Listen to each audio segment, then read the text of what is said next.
Kanina po may nagpa-member sa atin. Bagong member lang siya, ayan o. Ayan o, abroad to abroad. Ayan lang o. Tignan nyo, nagpa-member siya kanina. Ayan o, 5:25 PM lang. Tawagan natin siya kasi sabi niya, mamimigay na siya ng balato. So nanalo siya. Tanong nga natin kung nanalo siya. Nakakatuwa naman, nanalo agad siya abroad.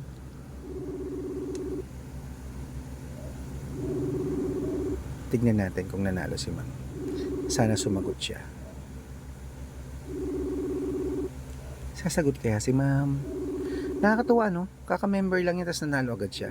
Kaya mga kalaki sa ating mga lucky followers, kung sa tingin nyo po suswertihin kayo sa amin sa private consultation, sa private mga lucky numbers, subukan nyo na po ang aming private consultation. Hindi po namin ipinipilit ang aming mga numero, ha?